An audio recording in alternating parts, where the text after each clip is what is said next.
என்ன கிட்டத்தட்ட தமிழ்நாடுக்குள்ளே இருந்தாலும் இது தமிழ்நாடு இல்லை, இந்தியாவுக்குள்ள இருக்கனால 100% இந்தியாவும் இல்லை. எந்த இடத்த பற்றி பேசுறதுன்னு கேட்குறீங்க? அதாங்க பிரான்ஸ் நாட்டோட தத்தப்புள்ள பாண்டிச்சேரியை பற்றி இந்த வீடியோவில் பார்க்க போகிறோம். நான் உங்கள் டெரன் ட்ராக்கர். வாங்க வீடியோ கொண்டே போடலாம்.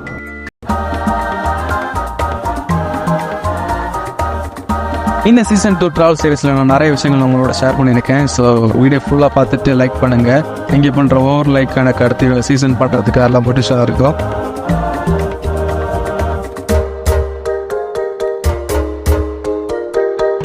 ஸோ கைஸ், இப்போ நம்ம எங்கே இருக்கோன்னா பாண்டிச்சேரியில் இருக்கிற ராக் பீச்சில் தான் இருக்குது. அதுக்கு 20 பேர் இருக்குது ப்ராமினன்ட் பீச். இங்கே 2 பேருக்கு வந்து ஸ்டாச்சு இருக்குது. அது என்னன்னு பார்ப்போம். இவரோட பேர் ஜோசப் ஃப்ரான்சிஸ் டூப்ளக்ஸ். இவரோட கௌரவிக்க விதமாக தான் இந்த வெண்கல சிலைங்க வச்சுருக்காங்க. ஏன் வச்சுருக்காங்க யோசிச்சிங்களா? அந்த காலத்தில் பிரிட்டிஷ் பீப்புள் தான் நம்ம இந்தியாவில் ஆட்சி பண்ணிட்டு இருந்தாங்க. அப்போ French governor general Marquis Dupleix நம்ம இந்தியாவில் காலனிசம் அமைக்கிறதுக்காக வந்தார். இப்போ நம்ம இந்தியாவில் பிரிட்டிஷ்காரங்க இருக்கிறத பார்த்து அவங்களோட சண்டை போட்டு இங்கே வெற்றி பெற்றார். அதாவது பேருக்கிற பாண்டிச்சேரி. பிறகு 1770ஆம் ஆண்டு பிரான்ஸ்ல இருந்து அவரோட சிலையை இங்கே இந்தியா கொண்டு வந்து அவரோட தங்கியிருந்த இல்லத்துல அமைச்சாங்க, அதாவது கூபர்ட் அவனியும். பிற்காலத்தில் அவரோட சிலையை பே ஆஃப் பெங்கால் கடலை பார்க்குற மாதிரி அமைச்சாங்க. இவரோட இந்த சிலை பாண்டிச்சேரியின் கலாச்சாரம் மற்றும் காலனிசத்தை புரிஞ்சுக்கிறதுக்கு ஒரு ஹெல்ப்ஃபுல்லாக இருக்கு. ஹலோ ஃப்ரெண்ட்ஸ், என்ன பாண்டிச்சேரியில் நம்மளுக்கு வந்து டே 1 வந்து rock beach sir prominent beach வந்திருக்கேன். இந்த பீச்சில் வந்து 2 பேருக்கு வந்து மெமோரியல் இருக்குது.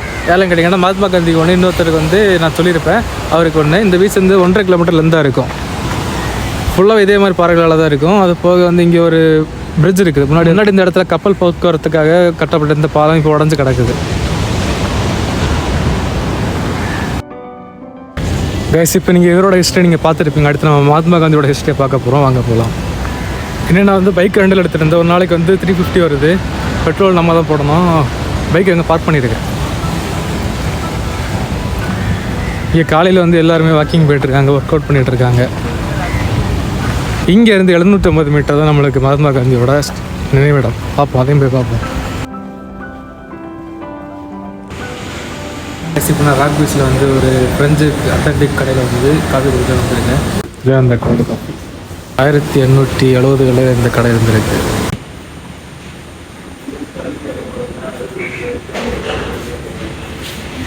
கைஸ், அந்த காலத்தில் அந்த பிரிட்ஜ் இப்படி தான் இருக்குது. பார்த்தா இல்லை, அந்த பிரிட்ஜ் வந்து உடையாமல் 1910 வருஷம் இப்படி தான் இருந்திருக்கு.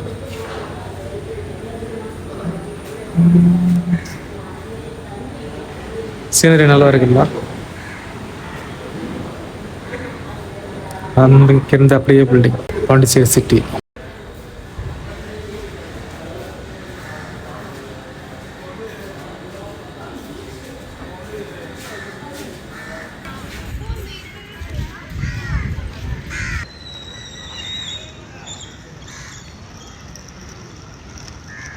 இங்கே வந்து நம்மளோட தேசப்பிதா மகாத்மா காந்தி அவர்களோட நினைவிடமும், இங்கே வந்து ட்ரிபியூட் வால் ஆஃப் ஆனர். நாட்டுக்காக யாரெல்லாம் வந்து உயிர் தியாகம் பண்ணாங்களோ அவங்களோட பேரில் இதில் பொறிக்கப்பட்டிருக்கு.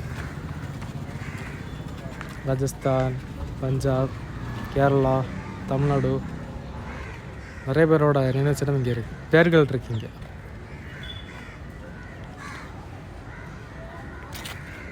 அது மட்டும் இல்லாமல் இந்த பக்கமும் இருக்குது கப்பலோட்டி தமிழன்.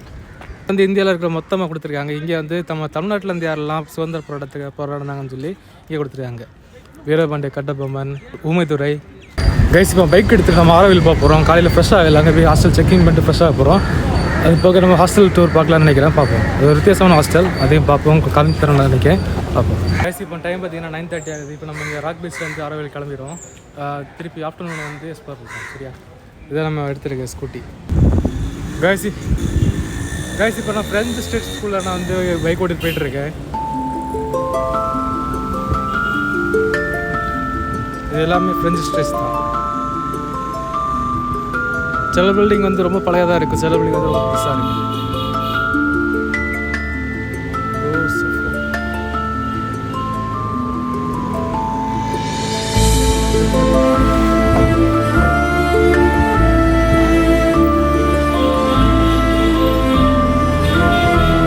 ஹலோ கைஸ், நமது ஆரோவில் பயணம் இனிதே தொடங்குகிறது.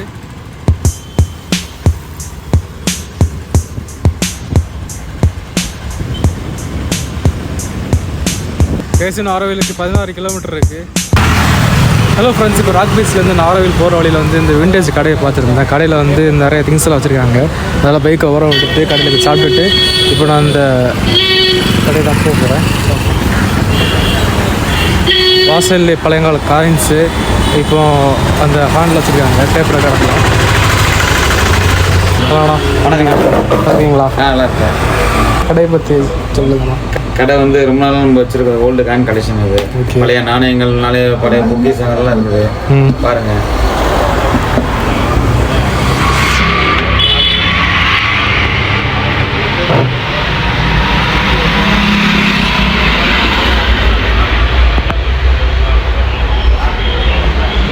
உடனே திங்ஸில் எவ்வளோ வருஷம் பழமையானது? இதெல்லாம் 100-150 வருஷம் அந்த மாதிரி பழமையான பொருளாக ஒவ்வொன்றும் இருக்குங்க. ஒரு விளக்கு ஒரு பொருளெல்லாம் ரொம்ப பழசு, ரொம்ப அதிகமான இதெல்லாம் இருக்குது. ஓகே. சிலைகள்லாம் இதெல்லாம் வந்து பார்த்தீங்கன்னா காப்பரில் இந்த காப்பர் தலையில சின்ன சின்ன இதெல்லாம் இருக்கு. அதே மாதிரி வந்து பார்த்தீங்கன்னா இந்த கோமாதா, வீட்டுக்கு யூஸ் பண்ணுற கோமாதா அந்த மாதிரிலாம் இதெல்லாம் பித்தளை 1.5 கிலோ 2 கிலோ வெயிட் வரும். நல்லா இருக்கும், பார்க்கவும் நல்லா சூப்பரா இருக்கும். உங்களுக்கு கிஃப்ட் கொடுக்கறது. பிரைஸ் ரேஞ்சிங்ல எவ்வளோ வரும்? பிரைஸ் ரேஞ்சிங்ல எவ்வளோ வரும்? பிரைஸ் ஒவ்வொரு ஒரு பீஸ் அந்த மாதிரி வெயிட் பீஸ் அந்த மாதிரி ரேட்டு. அதே மாதிரி பாத்தீங்கன்னா வுட்ல ஏனெல்லாம் இருக்கு. ஒவ்வொரு சின்ன சைஸ் பெரிய சைஸ் எல்லாம் வுட்ல ஏனெல்லாம் இருக்கு. இவ்வளவு வுட்டா இதெல்லாம்? ஆமா, எல்லாமே வுட்டு தான். இதெல்லாம் ரயில்வே மாடல் இதெல்லாம் வந்து பாத்தீங்கன்னா இப்ப வந்து பேட்டரிஸ் தான். இது வந்து இதே வந்து பாத்தீங்கன்னா கீ கொடுக்குற டைப்லாம் இருக்குது. இப்போ இது ஒர்க் ஆகுமா? ஒர்க் ஆகும். பேட்டரி போட்டா ஒர்க் ஆகும். பழைய மாடல் ஆனா வந்து போய் ஒர்க் ஆகும். இது வந்து லேந்தர் விளக்கு. ஆமா, இன்னமும் வந்து பாத்தீங்கன்னா திருப்பி போட்டா இன்னமும் என்ன ஊத்துனா ஒர்க் ஆகும். இது எல்லாம் எவ்வளோ ஆகும்? இது வேணா இப்போ லேட்டஸ்ட் ஒரு 50 வருஷம் 60 அந்த மாதிரி தான் வரும். சரி சரி. இப்போ கூட அது கிடைக்குது. ஆனா அது அந்த பழமே வந்து மாறாம இருக்கு. பழசு தான் ரெடி பண்ணி வரதெல்லாம் இது இல்லை. உங்ககிட்ட எல்லாமே இருக்கலாம்ண்ணா. இந்த ஃபோனு, இந்த டெலிஃபோன்லாம் இது இன்னமும் ஒர்க் ஆகுதுங்க. இந்த டெலிஃபோன் இன்னும் ஒர்க் ஆகுமா? இன்னமும் ஒர்க் ஆகுது. இன்னும் கரண்ட்ல தான் இருக்கு. டெலிஃபோன்லாம் ஒரு கரண்ட்ல தான் இருக்கு. சரி சரி. மீட்டு கொடுத்தா எல்லாமே கேபிள்லாம் இருக்குது. கேபிள் எல்லாமே இருக்கு. பாருங்க, டைல் பண்ணா கரெக்டா வேலை செய்யும். எல்லாமே இன்னும் ஒர்க்கிங்ல தான் இருக்கு. எல்லாமே பக்கவா இருக்கு. நான் ட்ரை பண்ணலாமாண்ணா? பண்ணலாம். இது கீழே கூட இருக்கு பாருங்க. கீழே அதில் பண்ணுங்க, கிளியரா இருக்கு பாருங்க. இதுதான் அந்த மரத்துல இருக்கு பாருங்க. அந்த ஃபோன். ஆமா. இதில் நம்பர் எப்படி டைப் பண்ணாங்க? 0ல இருந்து எண்ட் வந்தா ஒரு இது நம்பர் ஒரு மாதிரிங்க. இதெல்லாம் இந்த 0ல இருந்து 1. ஆமா, அது வரணும். அது கொஞ்சம் ஸ்டக் ஆகுது. வெளியே இருக்கல கிளியரா இருக்கு. சரி சரி. இன்னமும் கரண்ட்ல தான் இருக்கு. நீங்க கனெக்ஷன் கொடுத்தீங்கன்னா, லேண்ட் கனெக்ஷன் கொடுத்தீங்கன்னா வேலை செய்யும். இதில் எவ்வளோ ஆகும்? இது ஒரு பீஸ் அந்த மாதிரி மாடல் அந்த மாதிரி ரேட் இருக்குங்க. Okay okay. ஆமா. இங்கே இருக்கிறதுலே ரொம்ப பழமையான திங்ஸ் தானா? அப்படி பார்த்தா நிறைய இருக்கு. இந்த பித்தளை ஐட்டம் இருக்கு, ஓல்டு காயின்ல இருக்கு, நோட்ல இருக்கு, கரன்சில இருக்கு, நிறைய சொல்லலாம். அதெல்லாம் நிறைய இருக்கு. காயின்ஸ் வெளியே வந்து பெருசு பெருசாக இருக்கு, பெரிய பெரிய அணா அதெல்லாம் இருக்குல்ல? அதெல்லாம் வந்து அதை பார்த்தீங்கன்னா பழையபடி இதெல்லாம் இருக்கு.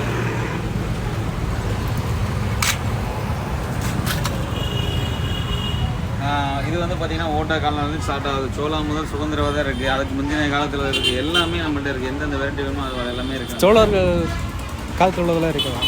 இருக்கு. இதோ இருக்கு. 1300 வருஷம் பழமையானது. 1300? 1300 வருஷம். சரி சரி. அதே மாதிரி 400 வருஷம் முகலில் இருக்கு. திப்பு சுல்தான் இருக்கு. பிரிட்டிஷ் இந்தியா இருக்கு. ஈஸ்ட் இந்தியா கம்பெனி இருக்கு. ஈஸ்ட் இந்தியா கம்பெனினா இதுவா? அதான். Okay okay. கிராம போன இதெல்லாமே 2 தான் இருக்கு. Okay okay. Gram phone work ஆகுதா? ஒர்க் ஆகுது. அதுக்குள்ள சிடி எல்லாம் எப்படி இருக்கும்? சிடிலாம் நம்மள்ட்ட கடைக்கு நிறைய நம்மள்ட்ட இருக்கு. வெளியே இருக்கு. நிறைய வாங்கிக்கலாம். சிடியில் இருக்கு. இதெல்லாம் எப்படி 1 லட்சம் ஆகுங்களா? அவ்வளோலாம் இல்லை. அவ்வளோ இல்லை ஆகாதா? 4000, 3000, 3500 1 லட்சத்துக்குலாம் இருக்கு. அவ்வளோ விலையெல்லாம் கிடையாது. நான் ரீசெண்டாக இன்ஸ்டாகிராமில் பார்த்தப்போ வந்து ஒரு 45,000, 1 லட்சம் அந்த ரேஞ்சில். அதெல்லாம் ஃபேக் இல்லை. 5000 ரூபா இந்த பொருள் இன்னமும் கொஞ்சம் குவாலிட்டியாக இருக்குலாம் இருக்குது. நல்லா இருக்குலாம் இருக்கு, வாங்கிக்கலாம்.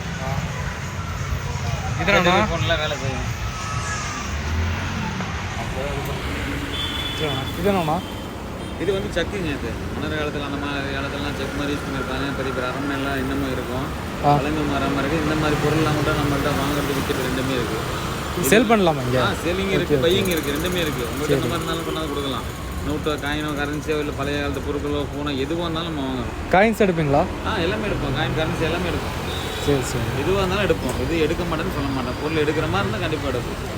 டெலஸ்கோப் இருக்குது. டெலஸ்கோப் வந்து பார்த்தீங்கன்னா கப்பலில் பார்க்குறதுக்கு டெலஸ்கோப்லாம் இருக்குது. 4 கிலோமீட்டர் 5 கிலோமீட்டர் பார்க்குற டெலஸ்கோப்லாம் இருக்குது. ஓகேண்ணா. ஆமாம். இது வேணா?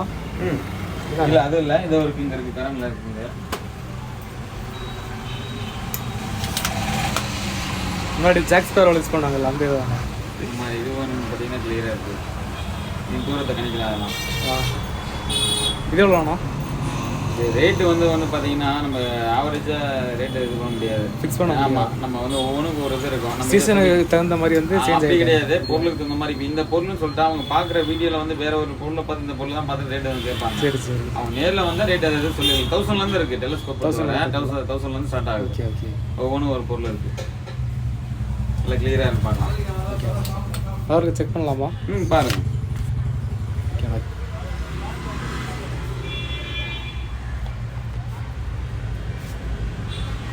ஒன்றுமே தெரியல.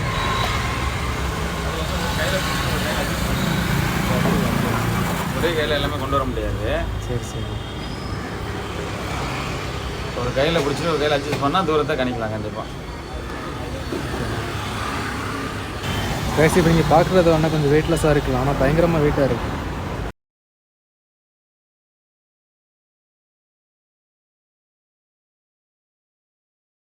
ஸோ கைஸ் நீங்கள் விண்டேஜ் திங்ஸ் வாங்க நினச்சிங்கன்னா இந்த நம்பர் கான்டாக்ட் பண்ணுங்கள், அவர் நல்லா அஃபோர்டபுளாக பண்ணி தருவார். தேங்க்யூ. 30 minutes later. கைஸ் இப்போ ஆரோவில் வந்தாச்சு. இன்னும் 800 மீட்டர்ஸில் வந்து நம்ம ஹாஸ்டல் வந்துடும்.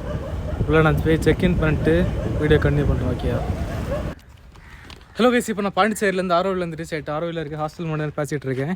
இதான் நம்மளோட டைம் ட்ராவல் ஹாஸ்டல். வித்தியாசமாக இருக்குது பார்த்தீங்களா. கீழே வந்து அந்த ஸ்டெப்ஸ் இருக்குது, மேலே வந்து ஸ்டே பண்ணுற ரூம். அங்கே தான் ரிசப்ஷன் இருக்குது. ஃபோனில் வர ஸ்டோரேஜ் இல்லை. நாங்கள் போயிட்டு கண்டினியூ பண்ணுறோண்ணா.